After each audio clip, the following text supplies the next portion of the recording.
Hello, everyone. Welcome to the June installment of this webinar series, Topics at the Nexus of Climate Change, Fisheries, and Blue Foods. This is a webinar series that's co-hosted by several UN Ocean Decade programs, the logos that you see on the screen, as well as an endorsed project of the UN Ocean Decade, and it highlights current efforts and challenges at the climate fisheries nexus. I'll be putting a link in the chat about the different programs that are involved in this collaboration that put together the webinar today.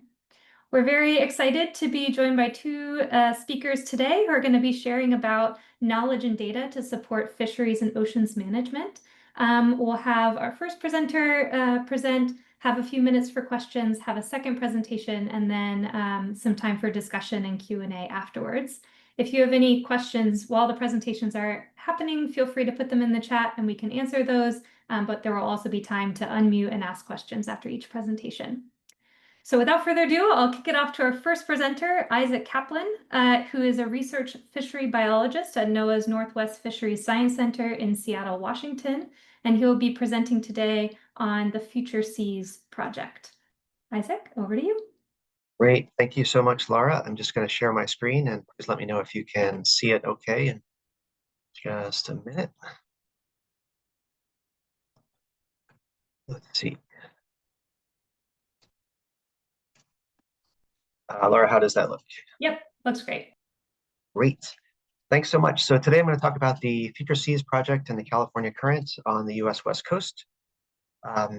And I want to acknowledge my co-PIs shown here and a lot of collaborators, many of whom I will introduce on a few of the following slides. So we're looking at resilience and adaptive capacity of California current fisheries under climate-driven ecosystem shifts. And Future Seas is actually in its third phase. And I joined in its second phase, but in the first phase, the work began in 2017, really with the fundamental efforts to link from global climate models and Earth system models to regional oceanography models, which are the ROMS NPZ model that you see there on the diagram. And then linking from that oceanographic projection of climate change to species and ecosystem levels, models of intermediate complexity, an IBM and species distribution models, and then really focusing most of the remainder of the work on three species, sardine, albacore, and swordfish, and beginning to get into some socioeconomics at the end of that phase. James Smith wrote a paper published 2 years ago that really nicely summarizes Future Seas 1, and I show that here. The second phase of Future Seas is actually where I joined. Again, we were able to leverage the same set of downscaled ocean projections under climate change, link those to species distribution models, and focus those on a slightly different set of connections to species and ecosystem models. For instance, bringing in a single species sardine model, and then an Atlantis whole ecosystem model. And in Future Seas 2, we were able to additionally sort of bolster our research looking at impacts to the economics with some fleet dynamics modeling, looking at coastal pelagic species, landings, and participation, and then also to look at some, evaluate some management strategies for harvest control rule testing. And that work wrapped up last year. And then phase 3 is the current effort under Future Seas. Again, we're looking at ocean conditions, but now really digging into some new projections under CMIP 6, and I'll mention that more in a second. Again, we're linking to species distribution models and ecosystem models, and then ramping up a lot of the work on social and community impact, and I'll talk more about that in a second. So impacts to the port level and vessels and fishing communities under climate change. And then additionally, working on some tests of management performance and stock assessment. We are sort of constantly looking for ways to interact with fisheries management, including the Fishery Management Council, and we're guided by the climate science strategy. And then we also are really leveraging some expertise and collaboration with the CEPI initiative, Changing Ecosystems and Fisheries initiative. We are focused on the U.S. West Coast, on the California current, and a lot of the species that we're looking at are shown here. Feature Seas 1 really focused on Pacific sardine, albacore, and swordfish, as I mentioned. We're including those species, but also bringing in the forage fish complex that we studied in the last round, adding expertise about groundfish and climate change from Camille Sambori's GC5 project that just wrapped up, and then looking at, in particular, some of the species distribution modeling that includes protected and top predators. So I'm going to just hit a few highlights today of some of the key sort of hot off the press results from Feature Seas 3. The first of those three highlights really focuses on ocean conditions, so looking at historical and future downscaled ocean projections. This is the work of Mercedes Pozuil and Jerome Fichter. And I'm excited about this work in particular because the new regional ocean modeling system, the new oceanographic hindcasts and projections that we have cover the entire California current and the Gulf of Alaska. So it's covering the range of many of the species we're interested in, and also some of the ecosystem models such as Atlantis that we have in our toolbox. These new ocean projections use the CMIP 6 scenarios. So in this case, we're using a shared SSB2 4.5, which is essentially a middle of the road emission scenario to think about climate change. Mayer and Jerome are forcing their regional ocean model with the Earth system model output from the GFDL, IPSL, and UK ESM projections. And they're looking at both the historical period from 1995 to 2020 and projections from 2021 to 2100. And this gives us both ocean physics and biogeochemistry at the 10-kilometer resolution. I just want to illustrate two sort of exciting and important parts of this work right now.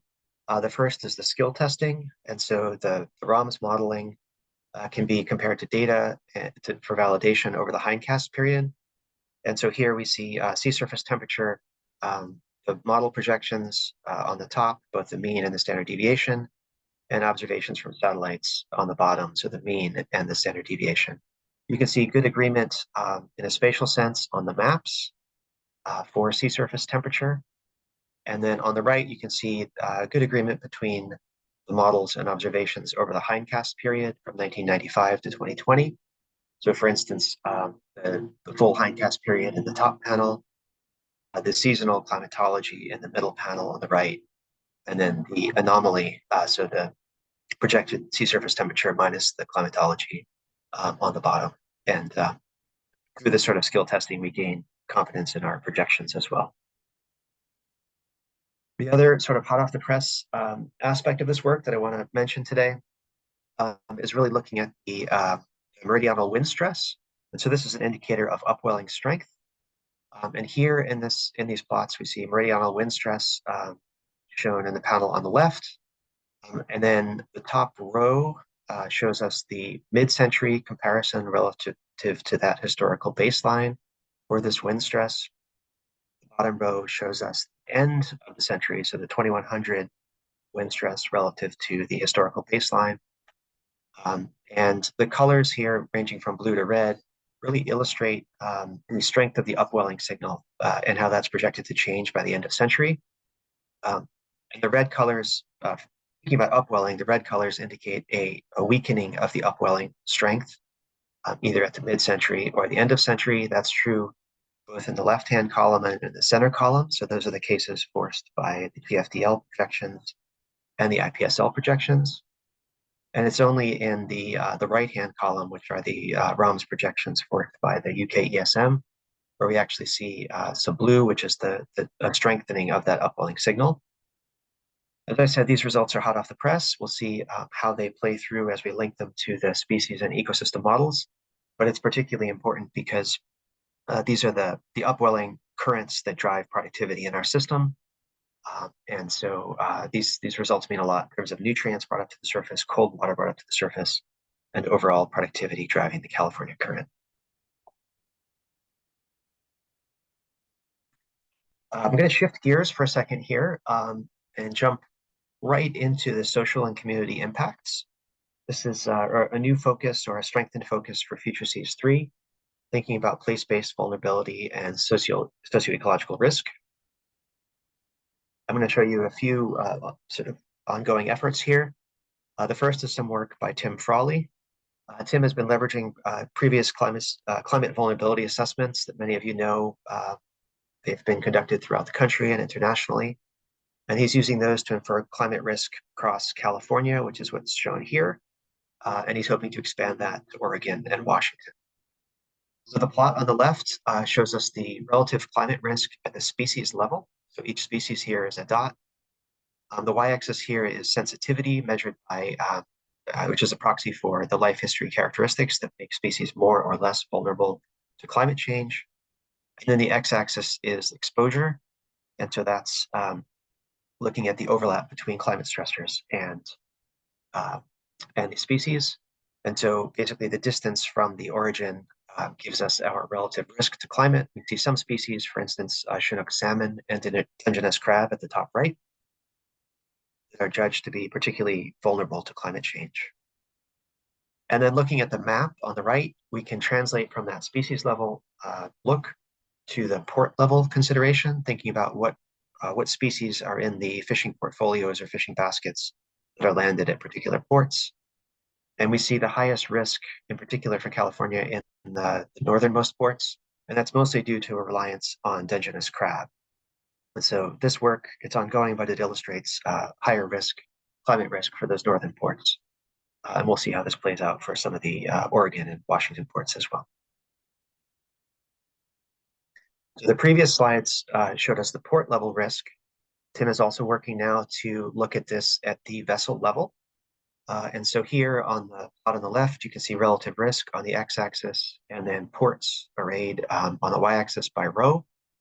We can see some ports, for instance, Crescent City, where many of the vessels have very similar risk scores, risk profiles. And that's basically because they're fishing a similar, vessels within that port are fishing a similar set of species based on the species risk we were looking at previously.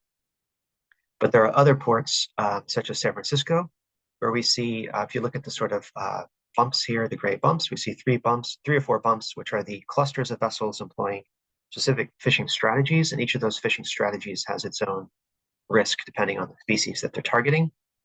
So as an example, in San Francisco, species that tend to target Dungeness crab with some other pot fisheries, maybe some salmon fisheries, those have the highest risk. There's a separate group or cluster of fishing vessels that may target groundfish trawl, used groundfish trawl targeting groundfish. They have a medium risk. And then some of the fleets operating offshore using longline gear, like targeting tunas and swordfish, have lower risk. There are quite a few other efforts going on related to community and port level vulnerability to climate change. I just want to mention a few of those here. We have some expanded work by Connor Lewis-Smith and a new team member joining us this next month, who are looking at community social vulnerability indices, and for instance, looking at measures of revenue concentration at the port and vessel level. They're also digging into some new data sets, looking at employment, infrastructure, and our existing sort of treasure trove of fisheries participation surveys. And then also thinking about fishing communities and adaptation. There's a work ramping up this summer led by Becca Selden and Zoe Kitchell. And this is quite unique in our project because it actually spans both coasts. And this might be a segue into Lisa's talk in a few minutes. But Becca and Zoe are looking at both the East Coast and the West Coast groundfish fishing fleet. It might be a bit hard to see, but the plot on the bottom right just shows you fisheries landings for some of the trawl fleets on the East Coast. Across the East and West Coast, Becca and Zoe and our team are thinking about adaptive capacity using this framework from Sinner and others, thinking about assets, flexibility, organization, learning, and agency. And really focusing on flexibility. We're thinking about flexibility of the groundfish trawl fleets, access in terms of permits, gears, and buyers, catch diversity, and mobility, for instance, distance from primary ports, variation in fishing grounds, and the number of ports utilized. And in this comparison of the east to the west coast, we can start to think about how fishing communities differ in their potential adaptive capacity to shifting species distributions. So for instance, the East Coast may have some advantages in terms of flexibility, in particular because they've had some greater magnitude and more consistent rates of environmental change that might promote gear and target switching. Vessels on the East Coast also have a broader shelf, so more ability to access groundfish on that shelf, incentivizing them to follow the fish.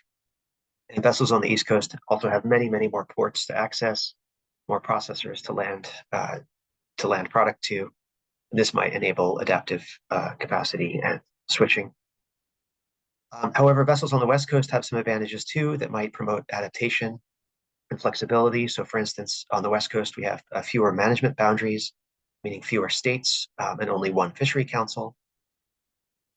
The permit structures are primarily catch share permit structures on the East Coast and the West Coast for groundfish, but the permit structures differ and they give different levels of flexibility. And then some high value target species, including species moving into our region due to climate change, may facilitate some catch switching behaviors. So that's ongoing work, but I'm really excited because it's letting us move away from the sort of build on the physics and build on the ecosystem and single species analyses, but link to the port and community level efforts as well. The third and final work that's hot off the press that I want to mention is related to testing management performance and stock assessment. For management performance, there was a harvest control rule testing paper focused on California, Pacific sardine. The work was led by Robert Wildermuth and published 2 years ago as part of FeatureSeas 2.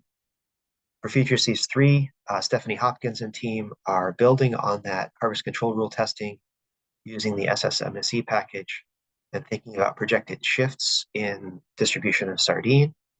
And so just for context, the historical distribution, summertime distribution for sardine is shown on the left, and the projected distribution under climate change for sardine is shown on the right as probability of occurrence. So we're looking at future shifts and how these influence performance of harvest controls.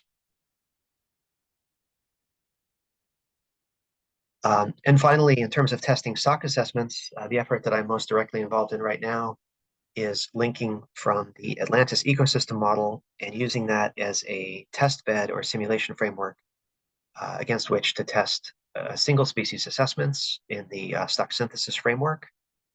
Atlantis is an ecosystem simulation that's driven by, in this case, climate change informed projections of oceanography, recruitment, and species distributions. And the ecosystem dynamics and fishing dynamics all take into account the fishing footprints, so the areas that our fleets can operate in based on proximity to port. And then the species dynamics play out on the grid that you see here on the right.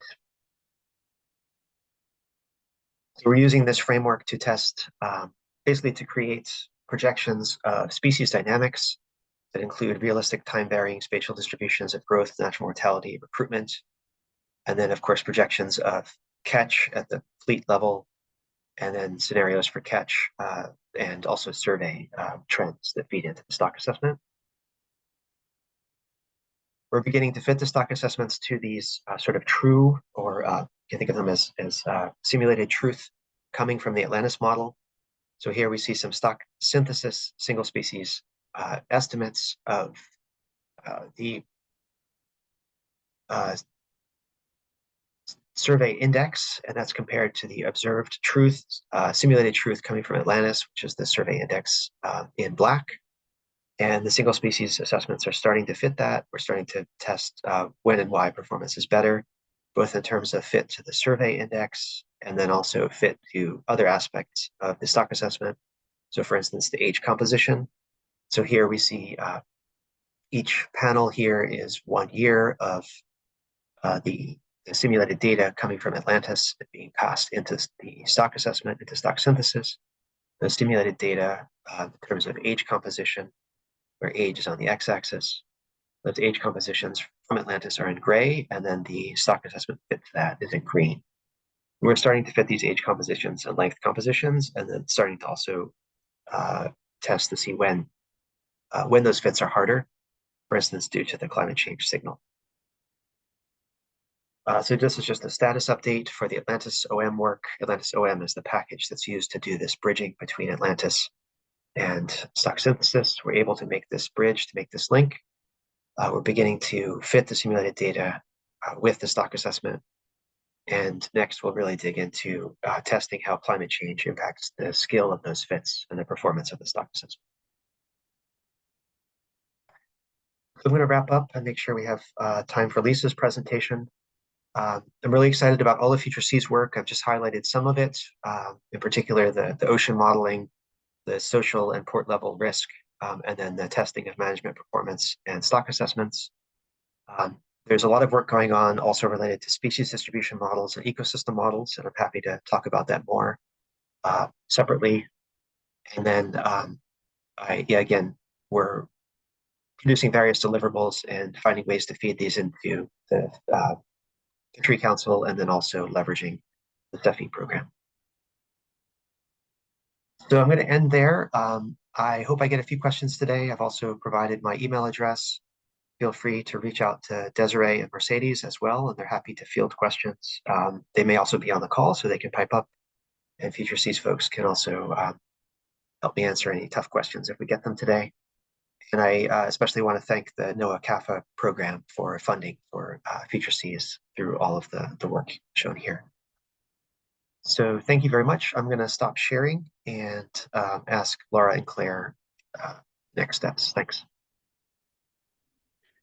Wonderful. Thank you, Isaac. I think we have a couple of minutes for questions before we turn to the second presentation. If anyone has any questions, feel free to raise your hand and unmute, or you can drop them in the chat and I can read them, whichever folks want to do.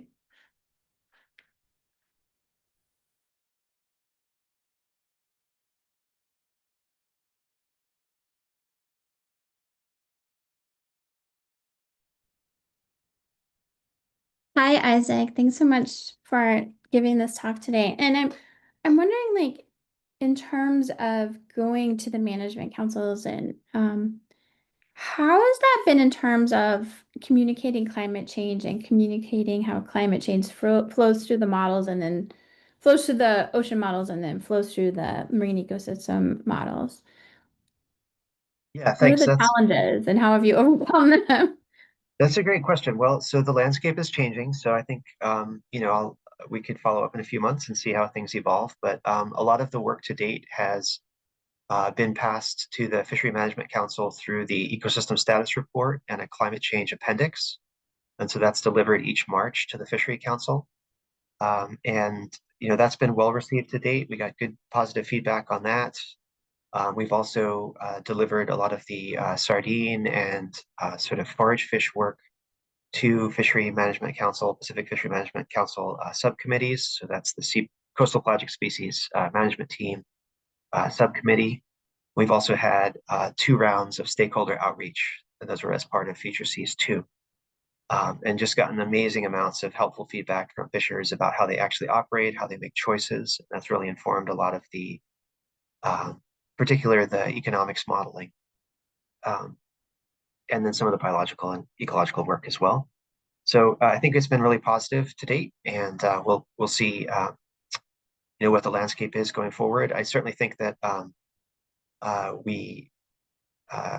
we're hoping to present some of this work, for instance, to the Scientific and Statistical Committee of the Fishery Council, which is really the review body that brings our science into the management framework, and I'll keep trying to steer some of this work there in the future.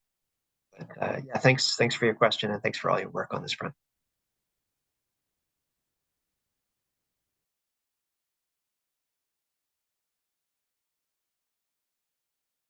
Laura, I can ask another question if no one else has one, because Sure. just so you know, Isaac, I'm like the reason you're invited to this because I really want to hear about what you guys are doing.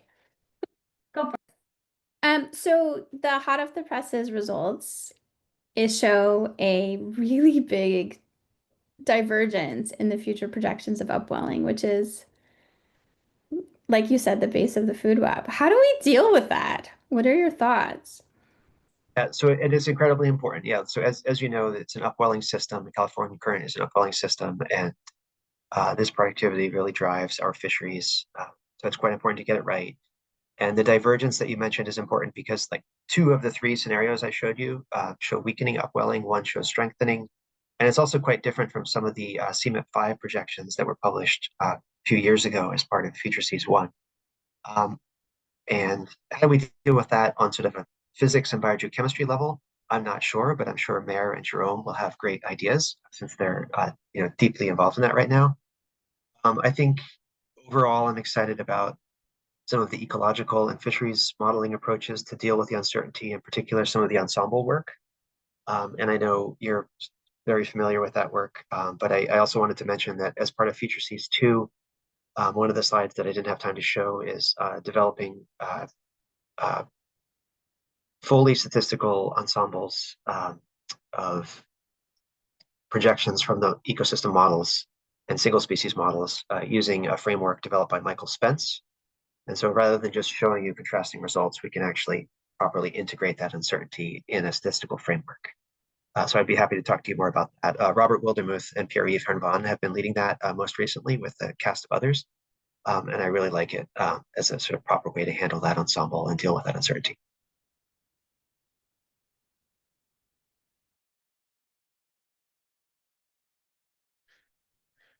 Wonderful. Well, thank you very much again, Isaac. If there are any other questions, feel free to put them in the chat and we'll have some time at the end to ask questions of both presenters.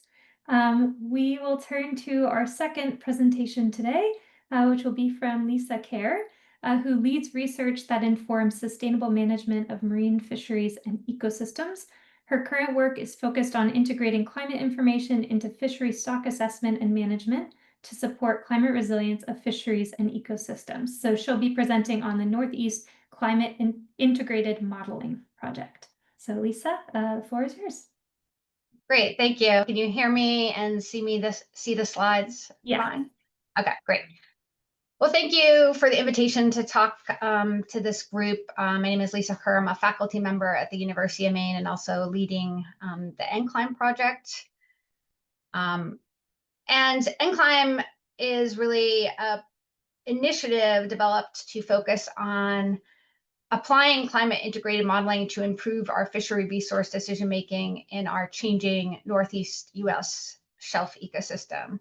And the work we've done under NCLIM, or the Northeast Climate Integrated Modeling Initiative, is been focused around building cross-organizational collaboration in our region, conducting climate integrated modeling. So this could range from things like fitting models to stock variables and climate drivers, to integrating covariates into stock assessments, or using simulation testing or management strategy evaluation to test climate-informed approaches to management.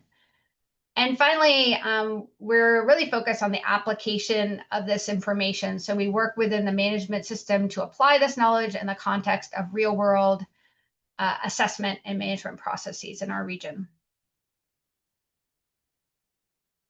So NCLIM includes a large number of collaborators at the University of Maine, where I'm based, at NOAA.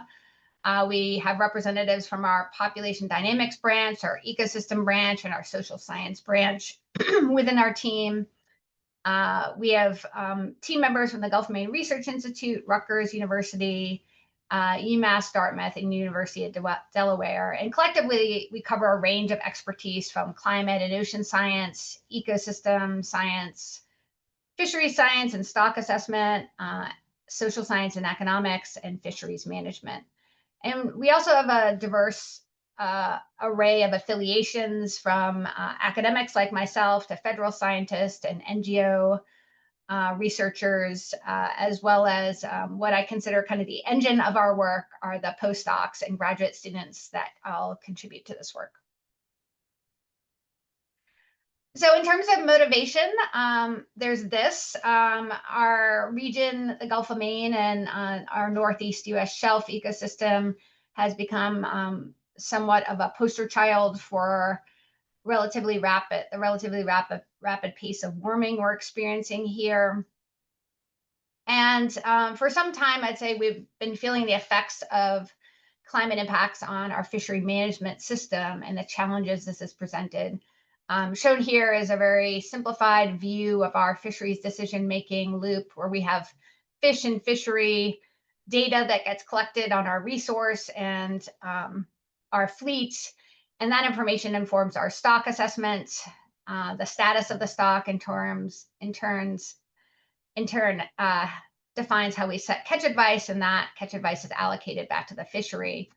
And this is a system that was designed to be responsive to change and act as a feedback loop as biomass of our resource would increase.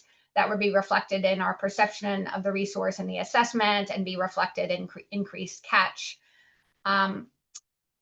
However, the challenge is that there's typically been limited information included in this decision-making loop. And oftentimes, although we're collecting information on the ecosystem and climate system at the same time we're making those fish data collections, as well as having social and economic context and information on our fishery, a lot of this information is not well integrated into this decision-making loop. And we've been seeing, I think, the stresses this has caused on our fishery management system to not be incorporating these other contexts influencing our resources and our fisheries. So NCLIM has really been a response to some of the challenges in the application of our fisheries management process in our changing system. Some specific issues we experience in our region are challenges with stock assessment performance. Although in some sense we were seeing a lot of development of papers in the in the scientific literature documenting climate impacts on stocks, and these being more increasingly recognized, this information was not being incorporated into the stock assessment, so not being applied. And we were seeing a large increase in the number of stocks with inconsistencies known as retrospective patterns, leading to rejection of these models and falling back to using data limited methods in our region. We were challenged by our reference point estimation in our region, knowing that we were the way we were characterizing our stock productivity was quite static and resulting in unrealistic reference points and rebuilding timelines. And we were seeing the challenges that presented in our management system. But we were also unclear on what the optimal approach or direction was to move in revising these. And then we were challenged by our harvest control rule performance, knowing that most of our harvest control rules in the region have not been simulation tested for their robustness to climate and ecosystem change. So I'm going to just highlight a few aspects of the research. As with Isaac, there's a lot of folks contributing to this work. So there's a lot of projects and ongoing work. So I'll pick a few to give you kind of the flavor of work we've been focusing on most recently, but our GitHub page has more detail on some of the work we're doing as well. So initially, a lot of our focus in NCLIM was on just characterizing the problem in our region. And so in the Northeast U.S., as I said, we were having a growing number of stock assessments with issues with inconsistency or retrospective patterns, but we were consistently looking at them one at a time as we were doing individual assessments. These patterns or retrospective patterns can be an indicator that something is missing or misspecified in your stock assessment. And we hypothesized that this was a potential symptom of the lack of integration of climate information, and undertook an evaluation looking across stock assessments, particularly for groundfish, to evaluate these patterns and look for synchrony as potential evidence that a larger scale driver, like a climate scale driver, may be influencing stock assessments at this scale. We found some evidence, as seen in these figures, of synchrony and these patterns in stock assessments that suggest common drivers that we have now since associated with temperature indicators in our regions, suggesting that these unaccounted for climate impacts were drivers of some of the error and issues in our assessments. We also explored this question on the impacts of ignoring climate change effects on stock dynamics in our fishery management process using management strategy evaluation or simulation testing to illustrate the consequences of ignoring climate on the performance of stock assessment and management.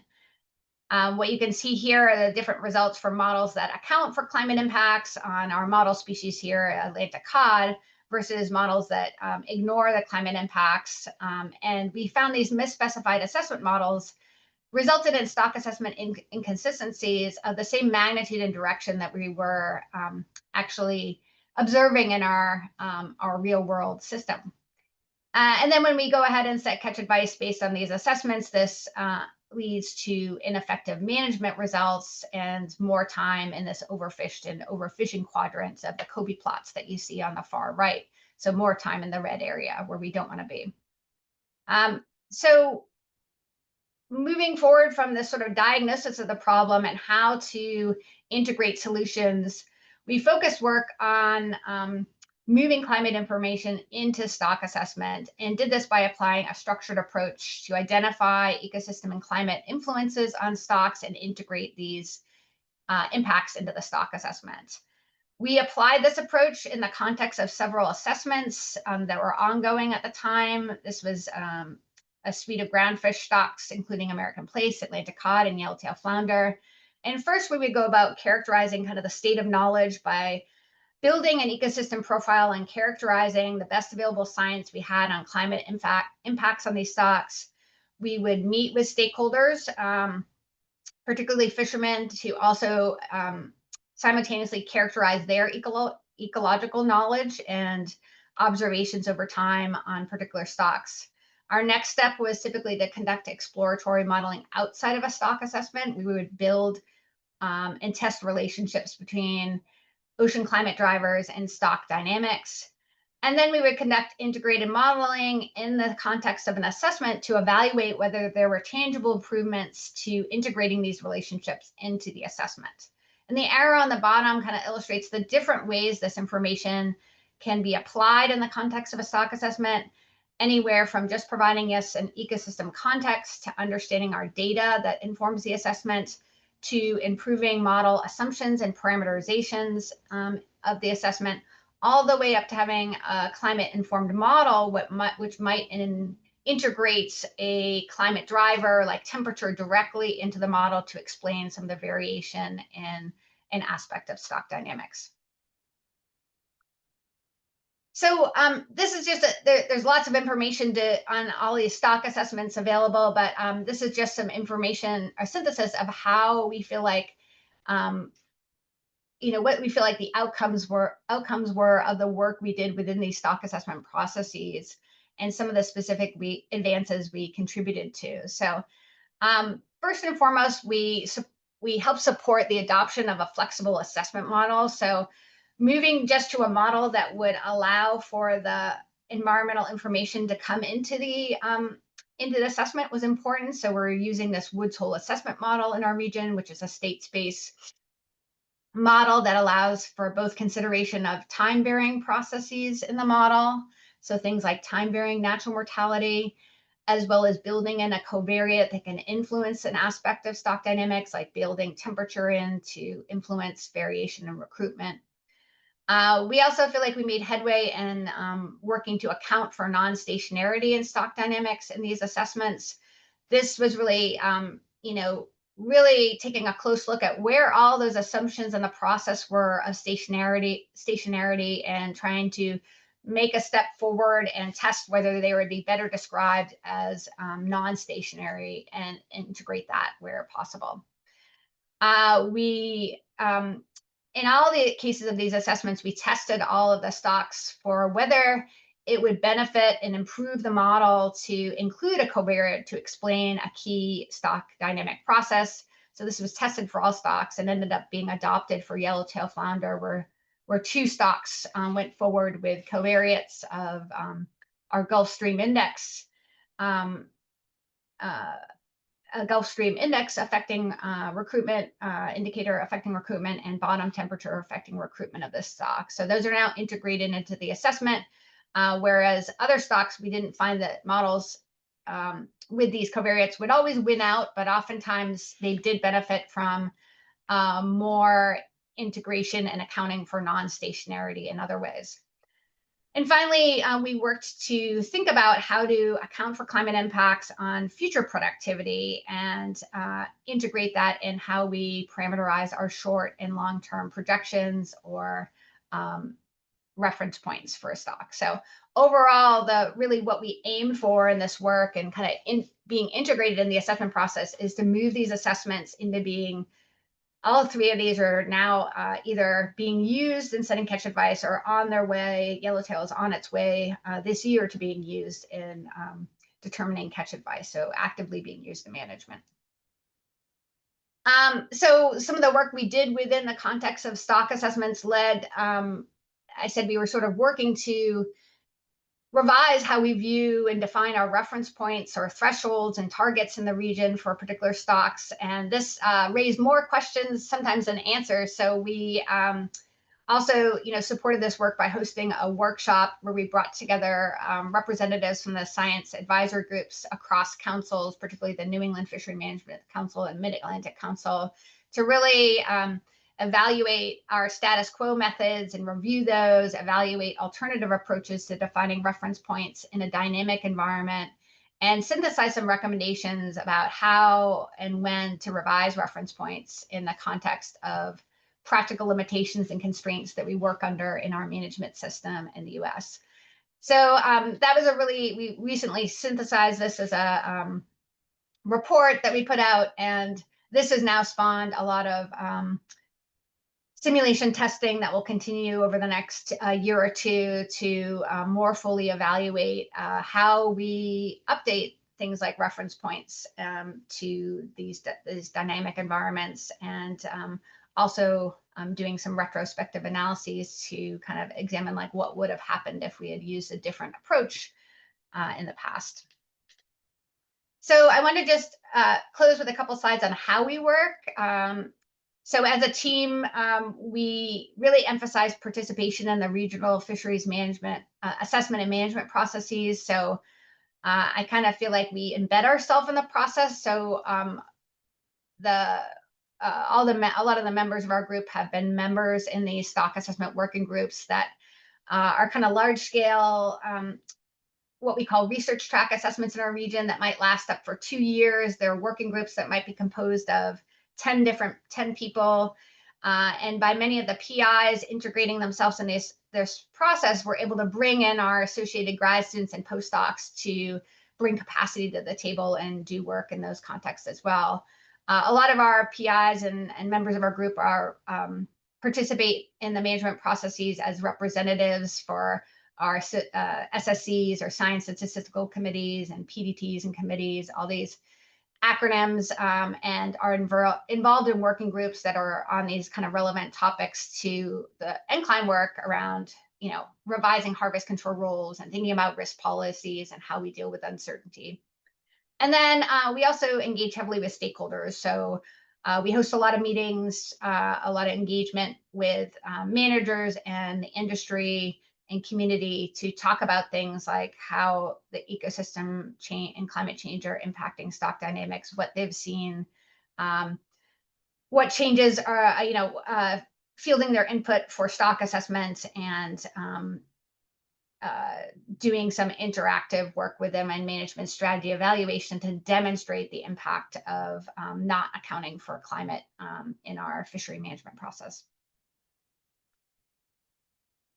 Finally, we're always really on alert for on-ramps to move climate information into our fisheries management process in the region. So we keep close tabs on when our councils are prioritizing certain new revisions to aspects of our strategic guidance or tactical management. So these are some examples of places we're interacting.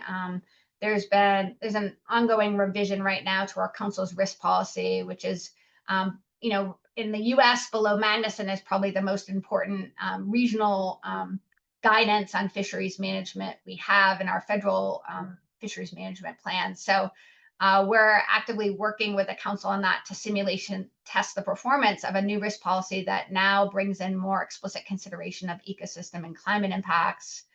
There's been a long-term back and forth in our region around the appropriate scale of our fishery management plans.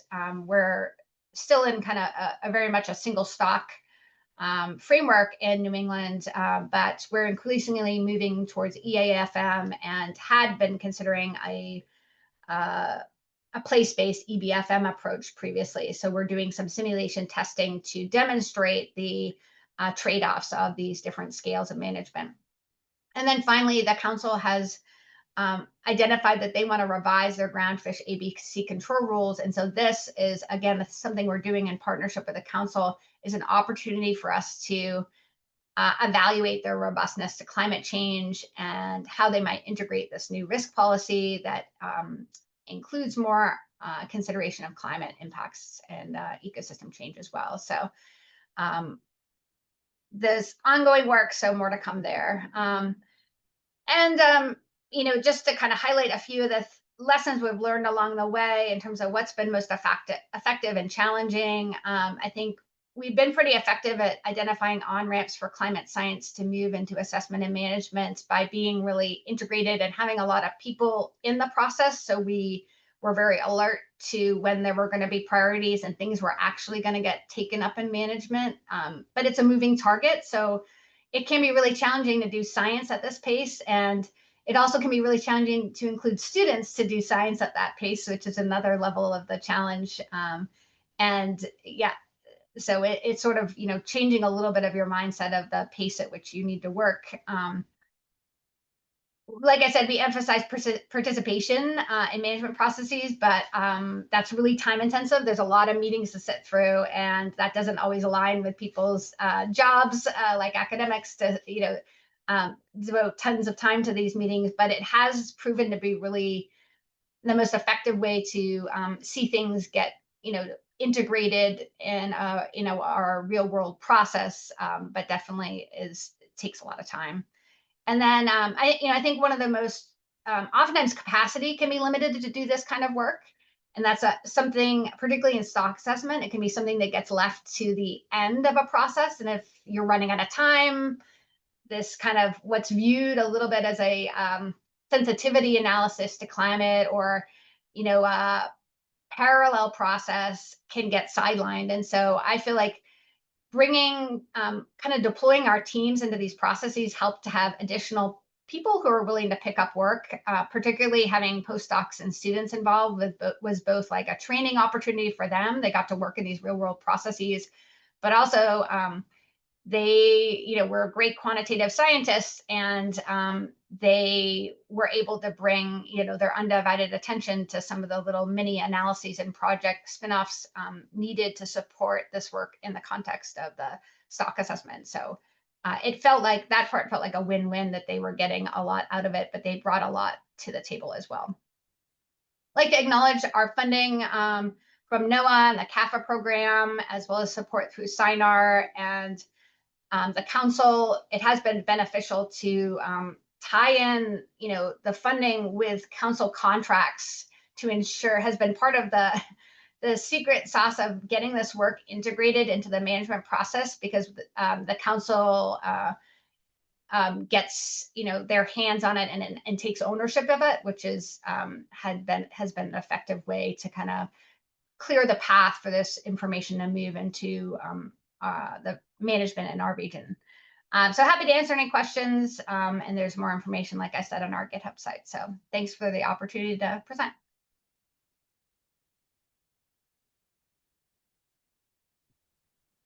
Thank you so much, Lisa.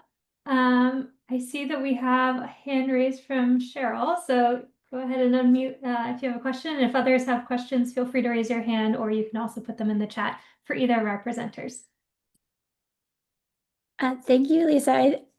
I think this project is, you know, it's such an example to everyone. You guys are kind of on the bleeding edge of how to do this work. And then the question that comes up for me is, how well can we translate this? So, you know, your region has certain climate impacts and certain fisheries and certain ways of modeling those fisheries and doing the stock assessment.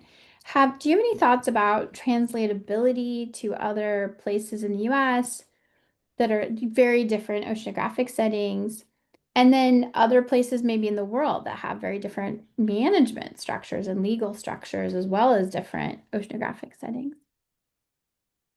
Yeah, I mean, there are some things that are unique, in how we did this that are, kind of catered to our system for sure. But I think there's some aspects that are translatable. And I think mapping out your, the management process, particularly like, we were targeting, catch advice setting as like, how do we get, information into this catch advice setting process? And so, starting with some conceptual mapping can be really useful there to map the opportunities where, who's involved and where the obstacles are, and where climate information can come in. Obviously, we're in a pretty data-rich system, so a lot of the models I was talking about on the assessment side are analytical models that are, things you would do in a data-rich environment. So a lot of places in the world wouldn't be in that situation.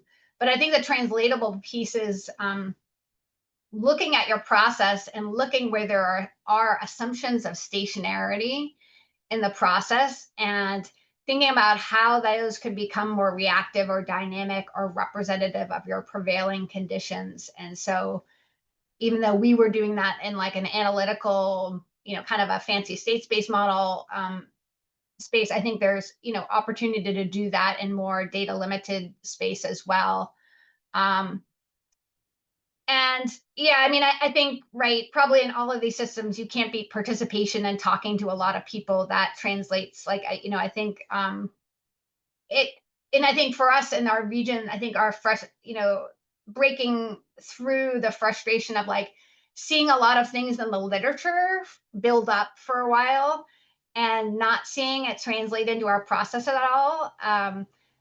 And maybe that needed to happen, right? Sometimes that just needs to happen. There needs to be accumulation in, the scientific literature and papers published before we can sort of like tip the balance to getting it integrated and applied and more accepted in the real, the kind of the operational process that typically is the way it goes. So,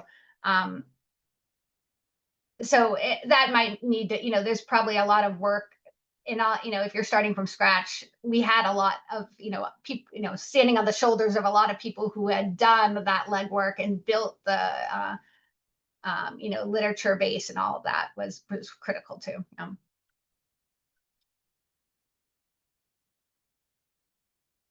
See, there's a question from Jay. Jay, do you want to unmute?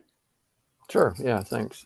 Yeah, question for Lisa on the receptivity, I guess, of the results. Like on the yellowtail flounder, it's great, at least from science side, to think, all right, this information gets into the assessment, and I guess the hope then is that it's a more accurate assessment. But for actually using the information or receptivity from the council side, I imagine it's easier when you're able to show that fishermen can now catch more, or so anyway, just wondering, were there, I guess, wins in that sense by incorporating the information into the assessment? That were they limited by before not being able to fully access the quota, or did quota increase because of the new information there? Yeah, that's a good question. I mean, I'd have to look back and compare the models, like which direction the estimate went when you include, you can sort of, I'm doing this because there's usually a bunch of spaghetti strings of models that, have integrated covariates or not. I'd have to look back, but I mean, I think the way the way I translate that is, yeah, it may not mean that it's more catch, but the core thing we're trying to do is give you the best, most accurate perception of the stock we can, right? Because that's the start of the loop where we go into this. If we are off on the perception, everything else after that is off. So I think in our simulation testing, like, the stock assessment is so foundational, because if the start of that information, it's sort of like a lens through which we view everything, right? If that, and we've been suffering in this space where, our stock assessments weren't performing well. We were setting too high catch advice. We realized in hindsight we were overfishing, and I think the rough part is there's had to be some kind of draconian like decreases in catch advice to compensate for the kind of misperception we had before. So I can't say that we're like saying we're providing more fish, but providing more accuracy and more effective management and kind of getting out of this cycle where we were, we were aiming for targets that weren't possible. They were historically based. We were blowing past rebuilding timelines consistently and moving back into another rebuilding plan. So I think that's our goal, is with the hope that there is the eventual feedback to, getting it right is going to support sustainability and long-term production of the fishery. But I can't say that any of these changes has changed a perception greatly that there's many more fish in the ocean. But I think getting out of this kind of bad feedback loop we were in our stock assessment and management process is at least our short-term goal here. I wish we had that. We would have been heroes if we did that. Yeah. Thank you. We have time for probably one more question if there's anyone who has a question. Isaac. Am I allowed to ask a question of Lisa? Is that okay, Lisa? Yeah. Right. I was wondering, so the yellowtail case is sort of the holy grail where you've been able to include environmental covariates into the recruitment in the stock assessment. I was wondering if you could talk about other cases where you've included the environment or climate as maybe proxies for space or proxies for catchability, or informing some sort of mortality rate related to overlap with predators, just other examples besides the direct link to recruitment where we might be able to attach assessments or connect assessments to the environment and climate. Yeah, we have a couple examples in our region on different stocks. So, right, catchability is one. We're seeing a lot of really strong evidence in our, survey of fish moving deeper in north, latitudinal shifts too. And so black sea bass is a Mid-Atlantic Fishery Management Council stock that has also incorporated, I believe it's temperature influence on catchability. And so there is an example there of another stock in our region that's incorporated a climate driver to explain that variation. And I'll say, although it's an ICAT stock, it's mainly, it's important to our neck of the woods, and we've participated in those assessments as well. The Atlantic bluefin tuna stock assessment includes temperature as an explanatory variable on catchability as well. And American lobster is another example in the region. It's an ASMFC species, but I don't think that's I think that's on recruitment as well, where temperature is incorporated. But so there are a few other examples on that.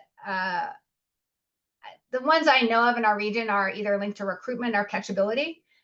Natural mortality has been a little challenge, at least in the model fitting context. It doesn't seem to diagnostically win, although we know this is going on. I feel like there's just more to understand there as to how we're modeling it.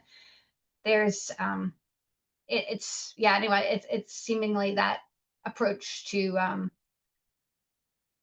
trying to attach the variation in natural mortality to climate drivers has been challenging so far.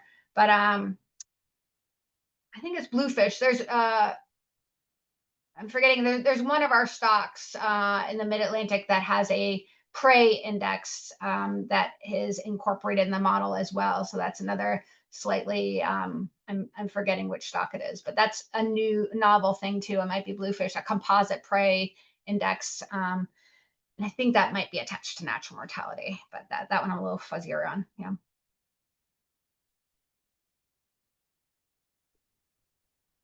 Thank you so much. And thank you, Isaac and Lisa, for your presentations, and for folks joining the webinar. The plan is to have the next one next month, late July, and there should be more information coming out about that very shortly. And we'll also be sending around the recording of this webinar so people can watch back and reach out if they have any additional questions. But thank you both so much. Great, thank you. Thanks very much.